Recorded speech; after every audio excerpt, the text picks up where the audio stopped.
Marando est un site internet qui est parti d'un constat sur le terrain. Donc constat qui disait quoi? Qu'on avait une nature exceptionnelle, qu'on avait des opérateurs touristiques qui mettaient plein de choses en avant, que ça peut être un hébergement, ça peut être des produits de terroir, ça peut être une découverte de la nature via un circuit pédestre ou à vélo. Et donc on se dit, tiens, ce serait bien de faire en sorte que tout ça existe et qu'il y ait une collaboration.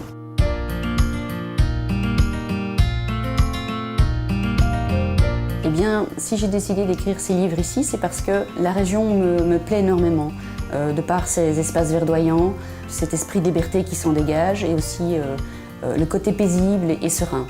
Il y a des moments où on se retrouve dans des espaces fort sauvages, où il n'y a plus que la nature et rien d'autre. C'est justement ça qui me permet d'écrire, comme me lever très très tôt le matin, où la maison reste silencieuse.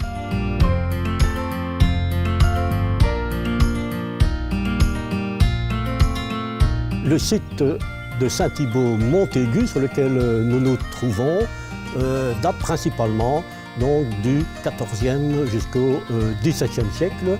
En tant que parrain de promenade avec d'autres bénévoles, c'est l'entretien visuel, le manque de balises et autres pour voir s'il n'y a pas d'arbres qui sont tombés sur les sentiers, les lagages, toutes sortes de petits problèmes qui pourraient survenir sur les parcours.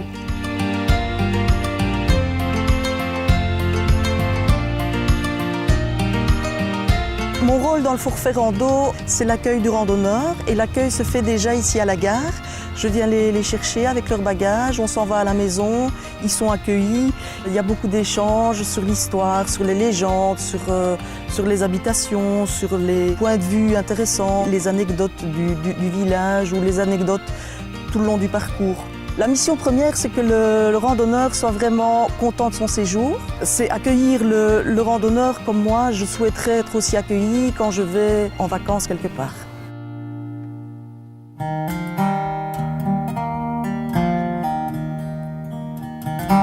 Bien, vous êtes à la ferme Saint-Martin, nous avons plusieurs types d'hébergements proposés, ainsi qu'une petite crêperie pour leur faire découvrir les produits de la ferme, mais aussi des produits d'autres artisans du coin. C'est avec les chambres d'hôtes que l'on travaille principalement pour accueillir les randonneurs équestres, pédestres, mais également les cyclistes évidemment, puisque nous avons pas mal de promenades balisées dans la région, donc on essaye toujours de les guider dans leurs activités. Donc, dès l'accueil, on essaye de voir un petit peu ce qu'ils cherchent à faire, que ce soit au niveau des attractions ou bien dans ce qui est la découverte du paysage, du patrimoine ici dans toute la région.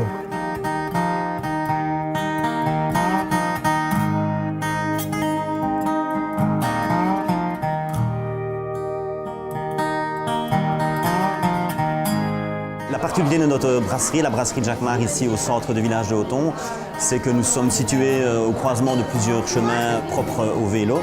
Et donc nous avons aménagé des parkings vélos sur la terrasse. Nous avons le nécessaire pour pouvoir réparer les premiers bobos d'un vélo. Nous avons un point d'eau extérieur pour pouvoir laver le vélo. Et nous proposons aux cyclistes des menus un peu appropriés, donc avec des pâtes, des sucres lents.